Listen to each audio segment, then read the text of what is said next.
Tout à fait. Il y a vraiment une reconfiguration, mais ce n'est pas simplement une alliance Benjamin contre Israël qui est en train de se dessiner. C'est une alliance aussi, comme l'a dit notre ami Olivier Pardoux, contre les États-Unis, pour plusieurs raisons que je vais expliquer, parce que les États-Unis, Olivier Pardoux a raison, sont absents, et pour un certain nombre de décisions politiques, et notamment certaines déclarations, même qu'avait fait Biden par le passé, notamment, quand je me rappelle, il avait dit il y a quelques années en arrière, lorsque des journalistes avaient dit, vous savez que la Russie est en train de vous dire que si vous étendez les bases de l'OTAN, elle risque de s'allier avec la Chine, ce qui était impossible il y a 10 ou 15 ans en arrière. La Russie, c'était impossible de voir la Russie s'allier avec la Chine. Aujourd'hui, on voit qu'ils sont non seulement alliés, mais deviennent amis. Donc la politique américaine au Moyen-Orient, aujourd'hui, finalement, elle a jeté la Russie dans les bras de la Chine. Elle est en train de... L'Arabie Saoudite est une création... L'accord d'Abraham, c'est fini ?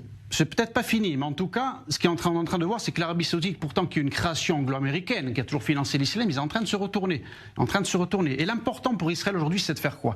Israël, moi, comme je l'ai dit à maintes reprises, Benjamin, ici, elle doit au contraire resserrer ses liens aujourd'hui avec Moscou. Pour quelle raison? Parce que l'Iran, par exemple, qui est notre ennemi principal, la menace d'Israël aujourd'hui, c'est l'Iran.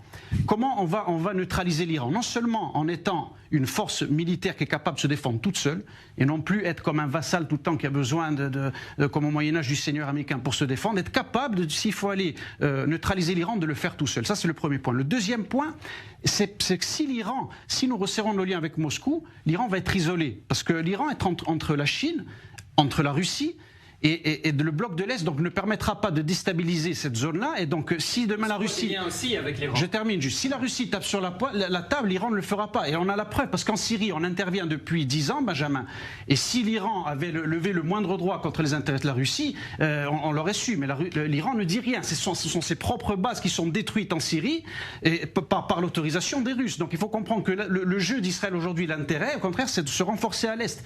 Les choses changent. Et c'est pas ce qui se passe en ce moment. Mais est-ce qu'on